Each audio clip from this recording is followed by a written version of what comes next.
পুরনো রাজভবন তথা পুষ্পবন্ত প্যালেসে 5 তারা হোটেল তৈরি করার জন্য রাজ্য সরকার যে পরিকল্পনা গ্রহণ করেছে তার প্রতিবাদ জানিয়ে সার্কিট হাউসের সামনে প্রতিবাদ বিক্ষোভ প্রদর্শন করেছে ত্রিপুরা ওমেন্স ফেডারেশন।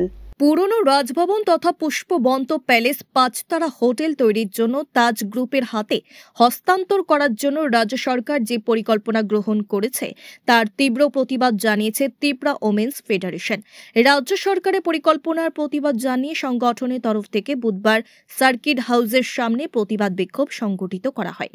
সংগঠনের নেত্রী সাংবাদিকদের মুখোমুখি হয়ে জানান, রাজা আমলে এই প্যালেসটি তৈরি করা হয়েছিল। ভারতের সঙ্গে ত্রিপুরা মার্জার এগ্রিমেন্ট এর মাধ্যমে একত্রিত হওয়ার পর এখানে রাজভবন তৈরি করা হয়। ঐতিহ্যমণ্ডিত এই স্থানটিকে কোনোভাবেই তাজ গ্রুপের হাতে হস্তান্তর করা যাবে না বলে তারা স্পষ্টভাবে জানিয়ে দিয়েছে। এই স্থানটিকে সংরক্ষিত করে আরো উন্নত করার দাবি জানিয়েছে তারা। এ ব্যাপারে প্রয়োজনীয় ব্যবস্থা গ্রহণ করা না হলে তারা আরো বৃহত্তর আন্দোলনে শামিল হবে বলে জানিয়েছে। এখন আজকে আমাদের একটা মুদ্রা, সেটা হচ্ছে সে 1917 সালে তৈরি করা নির্মাণ করা আমাদের লেট মহারাজা বীরেন্দ্র কিশোর দেববর্মার যে স্মৃতি, যে রাজভবন, যেটা এতদিন পর্যন্ত অর্থাৎ 2018 পর্যন্ত, সে 1949 থেকে অর্থাৎ ভারতের সঙ্গে মার্চ হওয়ার পর থেকে সেটা রাজ্যপালের থাকার জন্য গড়টা দেওয়া হয়েছিল, যেটা রাজপ্রাসাদ। তার নামটা ছিল পুষ্পবন্ত রাজপ্রাসাদ।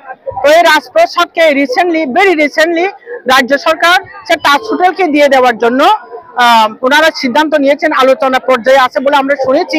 তো এটার প্রতিবাদে আজকে TWF অর্থাৎ Tripura women frontal organisation of Tripura Motha party, তো আমরা এটার জন্য আমাদের তীব্র ধিক্কার, তীব্র নিন্দা আমরা জানাচ্ছি এই পিসফুলি সিটিং ডেমনস্ট্রেশনের মাধ্যমে।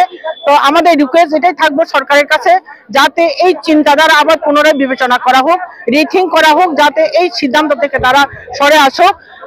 এটার পরিবর্তে আমাদের সেই রাজপ্রাসাদ পুষ্পবন্ত প্রাসাদকে আরো সুন্দরভাবে প্রিজার্ভ করে রাখা হোক, সেটা ছিল আমাদের মহারাজাদের স্মৃতি। ওটা যেন কোন রকম হোটেল বা কোন রকম ইয়েতে কনভার্ট না করা হোক।